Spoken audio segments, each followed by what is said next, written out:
है। I hope यार अगर आप इन टिप्स को फॉलो करते हैं, आई होप, आई गारंटीड कि आपके 90% पार हो रहे होंगे, 110%, उसमें आपको कोई नहीं रोक सकता। पेन का यूज बिल्कुल भी ना करें, डायग्राम में आपके नंबर काट दिए जा सकते हैं। इस तरीके से आप सेक्शन बी स्टार्ट करके टीचर पर इंप्रेशन अच्छा जमा सकते हो, और पहला इंप्रेशन बेटर रहेगा तो पूरा पेपर में आपको सही से वो नंबर दे पाएगा। तो फॉर्मूला पहले मेंशन कर देता है, टीचर को कुछ नहीं पता, अगर आपने फॉर्मूला लगाया है तो फॉर्मूला के भी नंबर मिलते हैं, भले आपका कैलकुलेशन मिस्टेक हो के आंसर गलत हो जाए। अगर पॉइंट वाइज कोई बच्चा लिखता है तो उसको पता रहता है कि इसका कंसेप्ट क्लियर है, ज्यादा घुमा फिरा नहीं रहा, तो पॉइंट वाइज ही लिखे, बेटर लिखे। हैंडराइटिंग अगर आपकी गंदी है भाई, तो मेन मान के चलो मैंने 1 और 2 लिखा, गंदा लग रहा है तो कॉपी के पीछे पलट के कर लो, बहुत टाइम वेस्ट होता है, इसे तो बिल्कुल ही मत करो।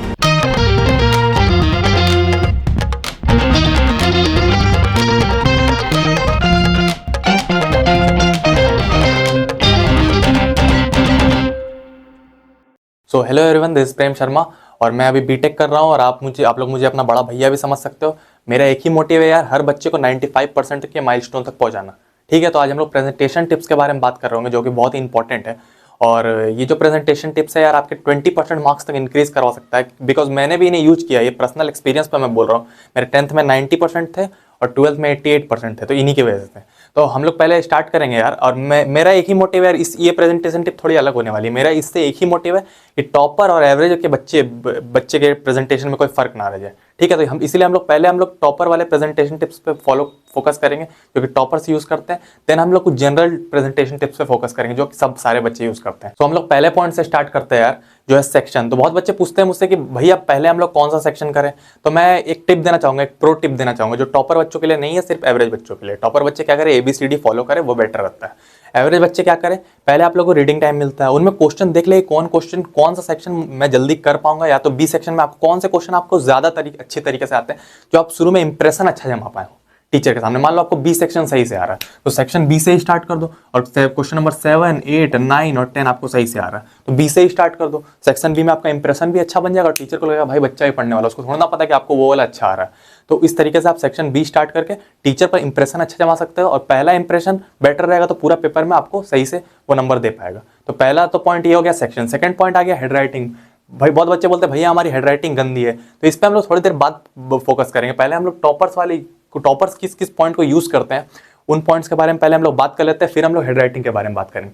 तो टॉपर के मेन की फीचर्स, तो एक एवरेज बच्चे और टॉपर बच्चे में फर्क बनाते हैं प्रेजेंटेशन में। मैं चाहता हूँ यार कि सारे प्रेजेंटेशन बराबर हो जाए, टॉपर और एवरेज के बच्चे के प्रेजेंटेशन में कोई फर्क ही ना रहे।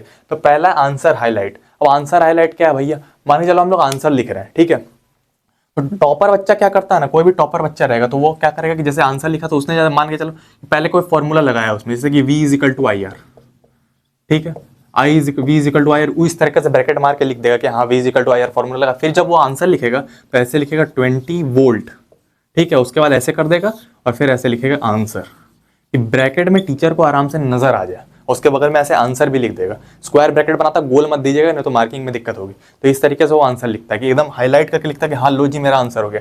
टीचर आपके मार्क्स भी काट सकता है अगर आपको उसको नजर नहीं आया। आपने मान लीजिए 20 वोल्ट ऐसे लिख दिया और उसको नजर नहीं आया, तो फिर तो आपको दिक्कत हो जाएगी। तो इसलिए इस तरह से फॉर्मूला पहले मेंशन कर देता है, टीचर को कुछ नहीं पता। अगर आपने फॉर्मूला लगाया है तो फॉर्मूला के भी नंबर मिलते हैं, भले आपका कैलकुलेशन मिस्टेक हो के आंसर गलत हो जाए, तो इससे फर्क नहीं पड़ता यार, फॉर्मूला के नंबर मिलते हैं। तो ये आप लगा दो, बेटर रहेगा। एक बार मार्किंग कर दो यार, हो सकता है टीचर को नहीं पता, टीचर को सब पता रहता, बस टीचर देखना चाहता बच्चा कितने जानता है। ठीक है, तो सेकेंडरी और आपको 20 वोल्ट इस तरह से लिखना और आपको स्क्वायर बॉक्स में डाल देना। ठीक है, तो ये हेड आंसर है। की पॉइंट्स और हाईलाइट और ड्रॉ लाइंस बिटवीन आंसर, ये जो 2 पॉइंट है यार आपको पहले बता दो, आपको पेपर के लास्ट में करना है। यही आपको एवरेज बच्चे से टॉपर बच्चे का डिफरेंस क्रिएट करेगा। ठीक है, तो ये आपको पेपर में लास्ट में करना है।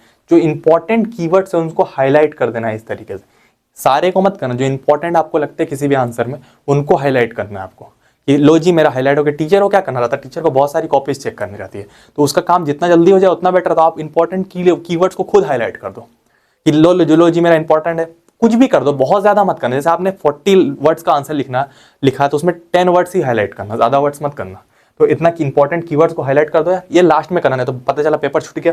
और ड्रॉ लाइन बिटवीन आंसर, मान लो कि आपने एक आंसर लिखा, पहला आंसर लिखा और इसके बाद आपको एक लाइन पार देना है कि दूसरा आंसर लिखा और दूसरा आंसर यहाँ लिखना। इससे टीचर को मार्किंग में मदद मिलती है। 1 मार्क यहाँ दिया, 2 मार्क यहाँ दिया, इसको गिनने में भी दिक्कत नहीं होता। तो आराम से टीचर मार्किंग कर लेता है, इस बीच आराम से उसको मार्किंग करने में कोई दिक्कत नहीं होता। आपके नंबर भी आराम से जुड़ जाते हैं। तो इसलिए बाद में करना है। ये जो 2 पॉइंट्स मैंने बताया बहुत इंपॉर्टेंट, सिर्फ टॉपर ही यूज करते हैं इनको, ठीक है ना, सिर्फ टॉपर्स ही यूज करते हैं।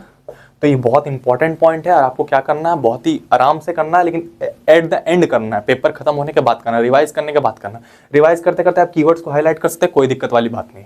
और आंसर के बिटवीन अगर आप लाइन पढ़ते हैं तो बहुत ही शार्प लगता है, अच्छा लगता है, ठीक है। डायग्राम फ्रॉम पेंसिल, ये भी यार बहुत बढ़िया टॉपर्स ही यूज करते हैं। सबसे पहले टॉपर बच्चा क्या करेगा, ऐसे करके कोई सबसे पहले एक बॉर्डर बना लेगा, ठीक है, ऊपर लिख देगा, जैसे डायग्राम बना डाइजेस्टिव सिस्टम का, तो डाइजेस्टिव सिस्टम लिख देगा, ठीक है। उसके बाद वो डायग्राम ऐसे बना देगा, और उसके बाद पेंसिल से सारी चीजें करेगा, पेंसिल से लेबलिंग कर देगा, एकदम अंदर में ही करेगा, बॉक्स के अंदर डायग्राम रहेगा, बहुत ही बेहतरीन लगता है, प्रेजेंटेशन बहुत ही अच्छा हो पाता है, ठीक है। तो मेरा एक खुद का एक्सपीरियंस है, तब मैं आपको बता रहा हूँ, मैंने खुद पेंसिल से किया, पेन का यूज बिल्कुल भी ना करे, डायग्राम में आपके नंबर काट दिए जा सकते हैं, इसलिए सिर्फ पेंसिल का यूज करें, किसी भी डायग्राम में सिर्फ पेंसिल का यूज करें, ठीक है।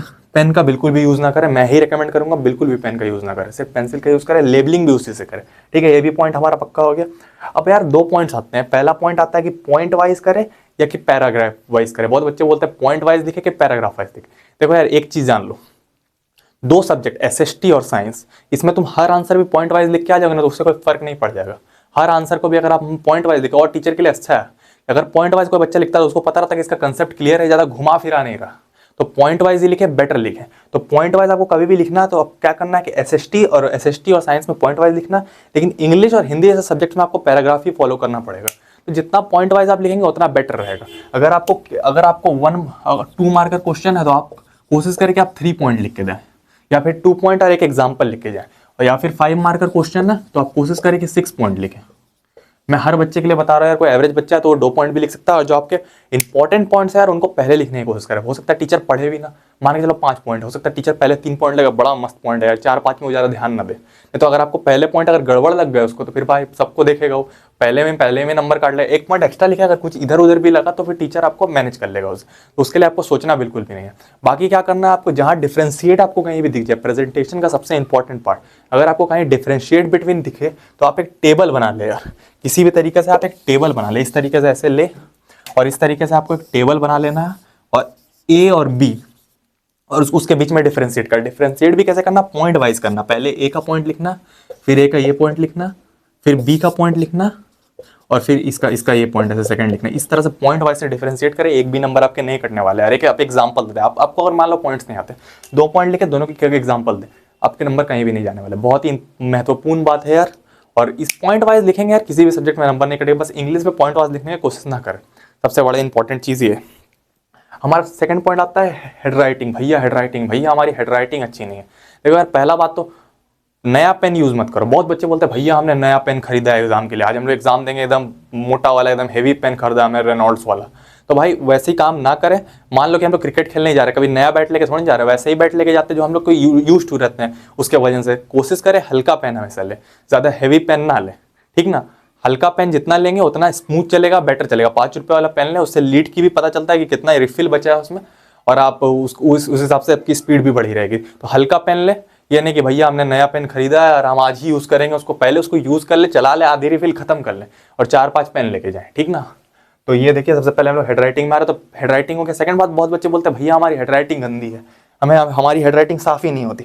तो यार देखो सबसे बेटर पॉइंट मैं बता रहा हूँ ना, हेड राइटिंग अगर आपकी गंदी है भाई, तो मेन मान के चलो मैंने 1 और 2 लिखा, गंदा लग रहा है, ठीक नहीं लग रहा, आप इसके बीच में स्पेस क्रिएट कर दो, ठीक है। अब कैसा लग रहा है 1 और 2 जो लिखा है मैंने, मान के चलो ऐसा 1 और 2 लिखा, साफ सुथरा लग रहा है। कितना भी गंदा लिखा हो, अगर इसमें इसके बीच में स्पेस रहेगा तो कोई हैंडराइटिंग गंदी नहीं रहेगी।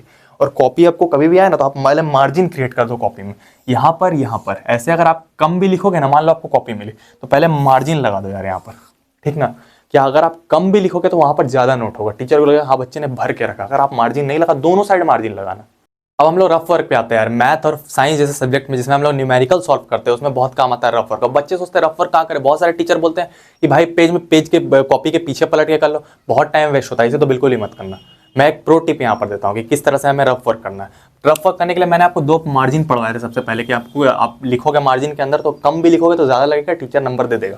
उसी बीच आप जब न्यूमेरिकल सॉल्व करो तो आपको यहाँ एक लाइन पढ़ देना और यहाँ लिख देना ऊपर रफ।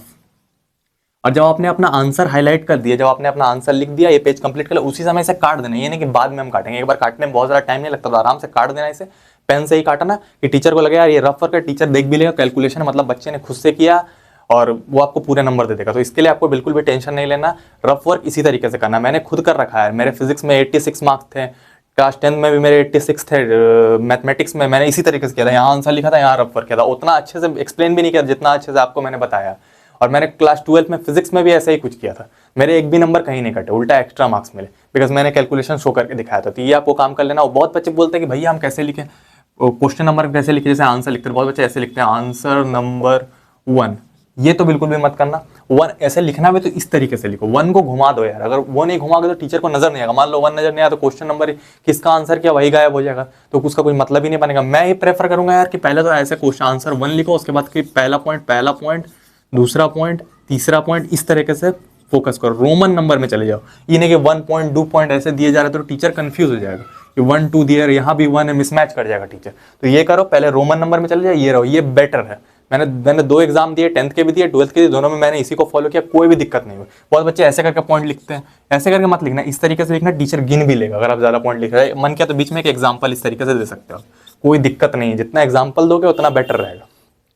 ठीक है, ये पॉइंट हो गया। बहुत बच्चे क्या करते हैं कि भैया हमने पेन लाया, अब गलती हो गई किसी, मान लो कोई वर्ड लिखा, मान लो कोई चीज लिखा ग्लोबल लिखा, और गलत, मान लो बच्चे ने कोई लिखा ग्लोबल और उससे गलती हो गई, तो बहुत बच्चा ऐसे ऐसे ऐसे ऐसे घसरने लगता है, भैया हम एकदम उसको खत्म में कर देंगे, आज उसको नजर आना ही नहीं चाहिए बिल्कुल भी, टीचर को दिखना ही नहीं चाहिए कि हमने क्या लिखा है, एकदम खत्म।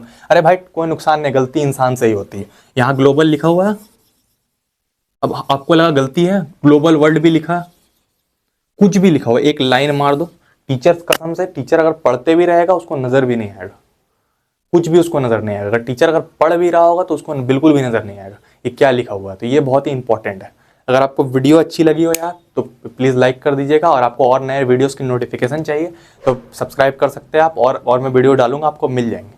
तब तक के जिन बच्चों ने भी ये वीडियो देखा है, आई होप यार अगर आप इन टिप्स को फॉलो करते हैं, आई होप, आई गारंटीड कि आपके 90% पार हो रहे होंगे, 110%, उसमें आपको कोई नहीं रोक सकता। तब तक के लिए आपको पढ़ते रहना है, मेहनत करते रहना है, इन टिप्स को आपको फॉलो कीजिएगा, आपको 110% बेनिफिट होगा। आप कमेंट करके बताइए आपको अगली किस टॉपिक पर वीडियो चाहिए, मैं कोशिश करूंगा कि मैं उन टॉपिक पर वीडियो बना दूं। आप कमेंट करके सिर्फ बताइए कि आपको किस टॉपिक पर वीडियो चाहिए। तब तक के लिए आपको पढ़ते रहना है यार, बिल्कुल भी टाइम वेस्ट करना नहीं है। एक एक पॉइंट आपके लिए बहुत इंपॉर्टेंट है, आपको इनको फॉलो करना है। चलिए मिलते हैं किसी और वीडियो में, तब तक के लिए बाय बाय।